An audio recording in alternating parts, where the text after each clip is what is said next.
Pour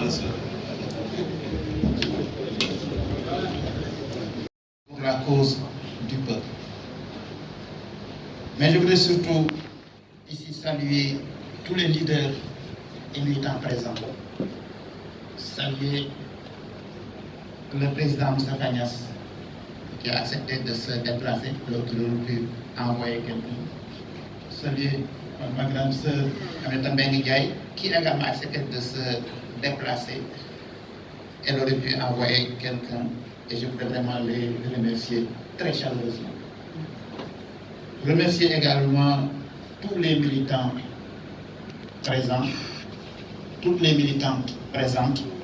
Mon souci, c'était de faire en sorte que nous arrivions à ces assises. Et Dieu merci, alhamdoulilah, on est arrivé à ces assises malgré les difficultés. Et j'en profite pour dire à tout le monde qu'il y a eu certainement des manquements de ma part, mais je suis prêt à accepter toutes les critiques. Et comme je l'ai dit, ce n'était pas une tâche facile. Et pourquoi je vous remercie? Parce qu'on m'a fait confiance. Lorsque quelqu'un comme Révère Sagna me dit, professeur, là où tu es, moi je suis, moi, ça m'a fait plaisir. Le président Moustapha Niasse vient de me dire ici que si c'est toi, moi je suis là. Est-ce que vous voyez, ceci, c'est presque tous les militants, tous les responsables qui ont eu à me le dire. Et ça me fait plaisir. Et je voudrais vraiment le dire à tous devant vous. Chers participantes et chers participants, la gauche sénégalaise est l'héritière des forces de résistance coloniale, anti-impérialiste, anticapitaliste, mais aussi de lutte pour l'indépendance nationale et l'unité panafricaine du peuple. Depuis la SFU, le BDS, l'UPS, le PAI, le BMS, le PRA Sénégal, mais aussi le PSCS, Parti communiste sénégalais, Réunion Réumi, Andjef, le PIT, l'ALD, le RND, le MSU, le PS, l'URD, l'AFP, l'RND, les forces de gauche ont toujours été présentes au Sénégal. Il faut ajouter à cela les partis écologistes et les nouveaux partis panafricains. Et suivez mon regard, je n'ai pas besoin de les citer. Mais cette gauche a engendré également des hommes et des femmes exceptionnels. Majmoud Diop, Léopold Sédar Senghor, Cheikh Anta Diop, Mamadou Dia, Amadou Mokhtar Mbow, Abdoulaye Ly, mais aussi des hommes de qualité, des hommes prestigieux, des hommes et des femmes de qualité. Je sais que les femmes vont m'en vouloir à la fin, j'accepterai leurs critiques, mais je ne vais citer que des hommes. Alors, c'est ça. J'allais y venir. C'est ça, j'allais y venir. Des hommes prestigieux, des femmes de qualité, comme, n'est-ce pas, Omar Blondin Diop, Seydou Sissoko, le président Abdou Diouf, Djibo Leïtika, Amad Dansokho, Ousmane Tanor Dieng, Abdoulaye Bathily, Landing Savané, Moustapha Niasse, et j'aurais pu continuer à citer. Mais je n'oublie pas la génération actuelle. Et je voudrais demander à tous ceux qui pensent qu'il faut ajouter un nom, qu'ils me le fassent parvenir, parce que j'ai pris le risque de citer. Et Wolof Mokaïwak Koulimdjoum. Donc j'ai pris le risque de citer. Si vous pensez qu'il y a d'autres personnes qu'il faudra citer, je vais les citer et on le mettra bien sûr dans les conclusions de ces travaux.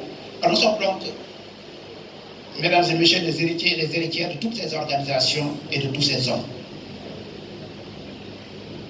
Alors cette manifestation se déroule dans un contexte international, africain et national particulier.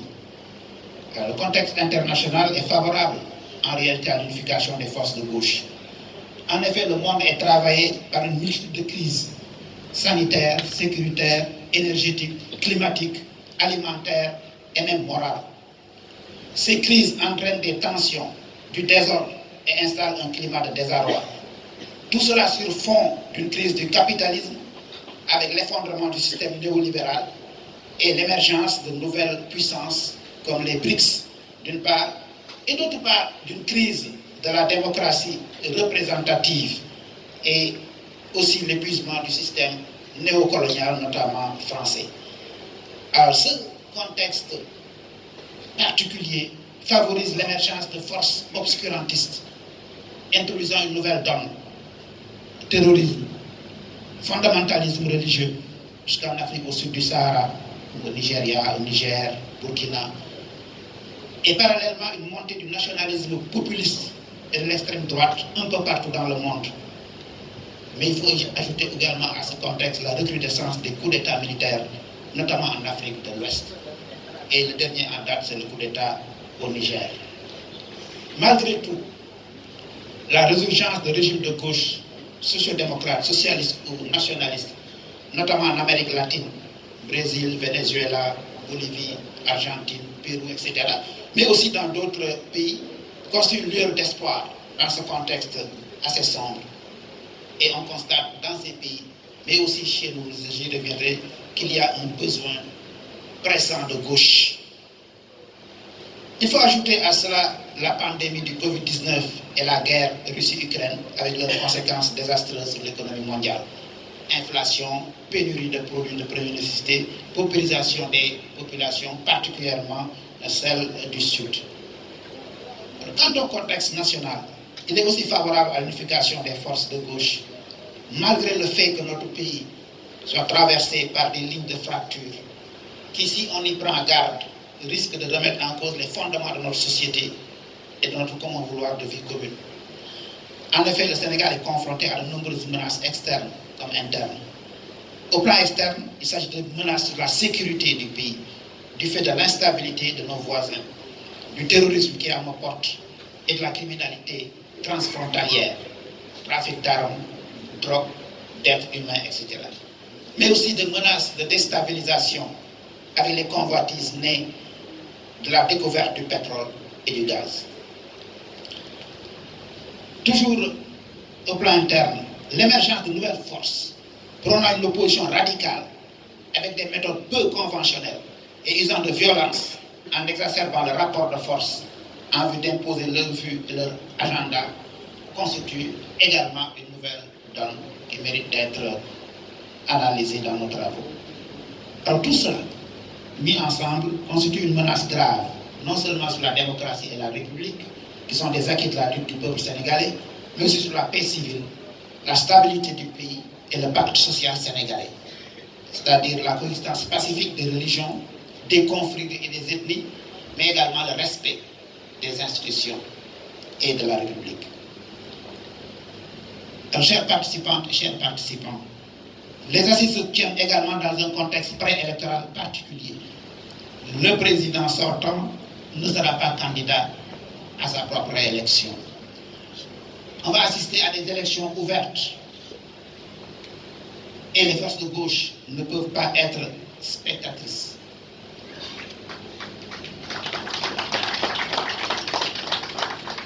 Mais je dois dire, et c'est important, il faudra que dans les travaux qu'on en tienne compte, puisque ce qui nous motive, c'est l'unité. C'est un risque pour nous de tenir les assises en ce moment-ci, puisqu'il y a l'élection en vue. Vous savez pourquoi? Il y a plusieurs tentatives d'unification de la gauche qui ont échoué à cause de la proximité des élections. Le dernier en date, c'est le mouvement des assises de la gauche en 2005, on aurait pu citer d'autres, où les élections de 2007 étaient donc dans le viseur de certains et ce mouvement n'a pas pu réussir. C'est pourquoi je vous exhorte à dépasser cette situation, à faire en sorte que nos objectifs stratégiques prennent le pas sur nos contraintes tactiques. Si nous ne le faisons pas, ce que nous sommes en train de faire sera vain. Par conséquent, il faut qu'on tienne compte de cela. Dans les discussions, il faut en tenir compte sérieusement. Et tout à l'heure, en mettant en place les ateliers, nous aurons l'occasion d'y revenir. Mais une note plus positive, la stabilité de la gauche a toujours été une préoccupation permanente de nos différentes organisations. Elle est devenue aujourd'hui une urgence, un impératif catégorique. Le contexte dont je viens de parler et les récents développements dans notre situation nationale constituent un motif supplémentaire et suffisant pour les forces de gauche de se retrouver. Alors la gauche est condamnée à réaliser son unité afin d'être en mesure de jouer pleinement son rôle au sein du peuple, des travailleurs et de leurs organisations en particulier. C'est là toute l'importance de cette rencontre d'aujourd'hui, dont l'objectif est d'unifier toutes les forces de gauche dans toute leur diversité pour pouvoir jouer un rôle déterminant dans le devenir de notre pays. Ces assises, le professeur Mohamed Samb en a parlé, c'est un aboutissement, l'aboutissement de tout processus de recherche de l'unité de la gauche plurielle depuis près d'un an. Depuis près d'un an. Je ne vais pas revenir sur tout ce qu'il a dit, mais simplement rappeler que le 4 février 2023, la première réunion des parties prenantes, nous étions 14 organisations. Le 15 février 2023, lors de la publication de l'appel, il y avait 21 organisations qui avaient signé l'appel. Le 15 février 2023, lors de la deuxième réunion des parties prenantes, qui a adopté les termes de référence, qui malheureusement ne sont pas dans le dossier, c'est un oubli, il y avait 27 parties prenantes. Et actuellement, nous en sommes à 36 parties prenantes. Il y a encore d'autres qui frappent à la porte et quelquefois de façon véhémente. Alors c'est le lieu de remercier tous les camarades pour leur engagement durant tout le processus et particulièrement les membres de la task force pour leur disponibilité et leur efficacité. Alors, mesdames, mesdemoiselles et messieurs, les assises, pourquoi? C'est d'abord pour lutter contre l'éparpillement des forces de gauche. Pour rappel, celles-ci ont uni leurs efforts dans les différentes dynamiques pour la tenue des assises nationales, la mise en place du M23, comme dans des coalitions lors de l'avènement de la première et de la deuxième alternance. En effet, la gauche a toujours joué un rôle important dans les changements intervenus dans notre pays, mais éclaté en plusieurs courants, en individualité, en partis, mais également dispersée au sein de la société civile, elle a souvent peiné à peser sur le rapport de force. Les raisons essentielles sont d'une part qu'elle n'a jusqu'à présent pas pu se renforcer et ou élargir au niveau requis les initiatives unitaires engagées, et que de l'autre, elle n'est pas parvenue, malgré tous les efforts consentis auprès des populations, à mobiliser adéquatement le peuple pour faire aboutir positivement les changements. La gauche a été décalée par rapport à la population et notamment par rapport à la jeunesse. C'est ce que nous voulons corriger. C'est que jusque-là, l'histoire de la gauche dans toutes ses nuances a toujours été une histoire de division et de dispersion. Même si cela n'a pas empêché certains, n'est-ce pas, d'engager un combat pour l'indépendance, la démocratie, la justice sociale, depuis la période coloniale jusqu'à maintenant. Et l'état des forces de gauche est donc caractérisé par une faible capacité à peser sur le cours politique, à construire une force de pression décisive sur les régimes en place, à construire un rempart efficace pour les populations qui naturellement cherchent des alliés politiques dans leur bataille quotidienne. C'est ainsi que des organisations, les nôtres, se réclamant de la gauche, qu'elles soient communistes, socialistes, sociodémocrates, nationalistes, écologistes ou panafricanistes, à cause justement de leur division, se sont retrouvées trop faibles pour pouvoir peser sur le cours politique actuel, aussi bien dans la coalition au pouvoir que d'une manière générale dans la situation nationale. C'est donc pour renforcer les forces de gauche que ces assises ont été convoquées. Ces assises doivent réaliser l'unité de la gauche plurielle comme une solution concertée à la division. Enfin, cette unité qui est urgente et nécessaire est devenue un impératif catégorique, je l'ai dit tout à l'heure, en raison non seulement de la division de ces forces de gauche et de la faiblesse de son influence dans la vie politique, mais aussi de la nécessité de sauver le Sénégal, qui est face à des menaces externes sur sa sécurité et sa stabilité, et des menaces internes sur la démocratie, sur la République et sur la cohésion sociale. Alors, mesdames et messieurs, les assises maintenant, pourquoi faire? C'est d'une part réaliser l'unité des forces de la gauche plurielle à travers la création d'une vaste organisation des partis et mouvements capables de construire une grande force politique en vue de conquérir démocratiquement le pouvoir au Sénégal. Cette unité repose sur les idéaux, valeurs et principes partagés comme la générosité, l'humanisme, la solidarité, la justice sociale, l'égalité, le refus de l'oppression et de l'exploitation, l'éthique, la responsabilité, le respect dû aux citoyens et la primauté absolue de l'intérêt général, mais également la défense des travailleurs des villes et des campagnes et des couches défavorisées. Mais les assises pour quoi faire également construire une nouvelle gauche démocratique, laïque et panafricaniste, ouverte et inclusive autour des conclusions des assises nationales, avec un discours nouveau et des méthodes nouvelles, afin de la rapprocher davantage des populations, notamment des jeunes et des femmes. Les assises de la gauche reposent sur une conception collégiale, une démarche participative, inclusive, associant toutes les forces acquises à la nécessité de la transformation du pays, de la souveraineté nationale, de l'écologisme et du panafricanisme. Il s'agit de développer une dynamique nationale qui allie l'élaboration théorique sur des questions de programme et d'organisation à la pratique de mobilisation politique pour la défense des intérêts des populations dans tous les domaines et dans tous les secteurs. La base de notre unité, je l'ai dit tout à l'heure, c'est l'adhésion aux conclusions des assises nationales. Il s'agit là d'une base programmatique consensuelle, historiquement forgée au cours de la lutte du peuple sénégalais pour édifier une république démocratique, laïque, sociale et citoyenne dans un état de droit, de souveraineté politique et économique. C'est le lieu ici de souligner avec force que l'unification souhaitée pour être féconde et porteuse devra s'appuyer sur les idéaux et valeurs de gauche que j'ai cités tout à l'heure. Il s'agit de refonder et de recrédibiliser la politique, l'action politique et les acteurs politiques eux-mêmes.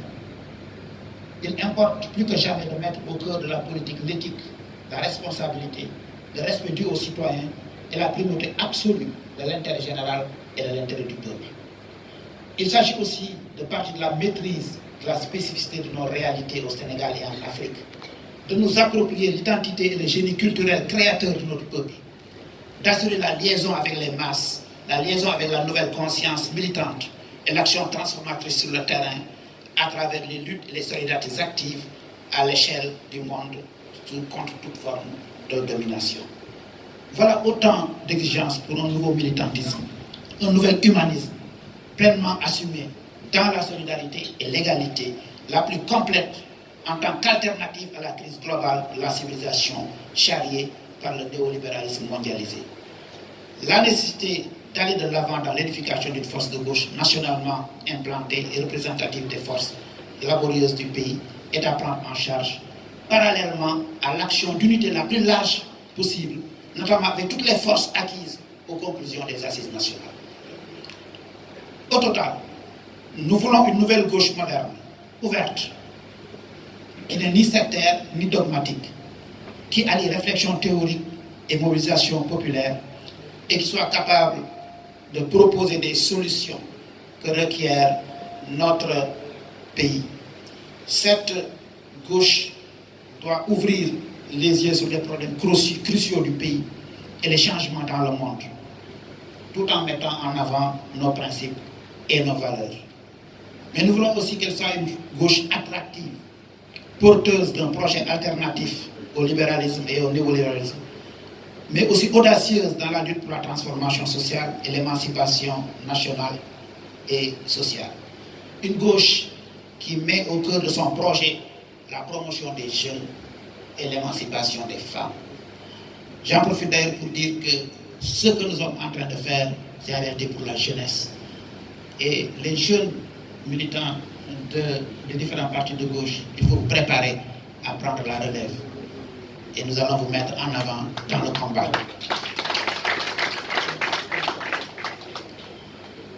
Les femmes, bien sûr, je ne peux pas ne pas les remercier et en dire quelques mots pour tout le travail qu'elles ont eu à faire pendant tout le processus qu'ils continuent de faire. Lorsque je vois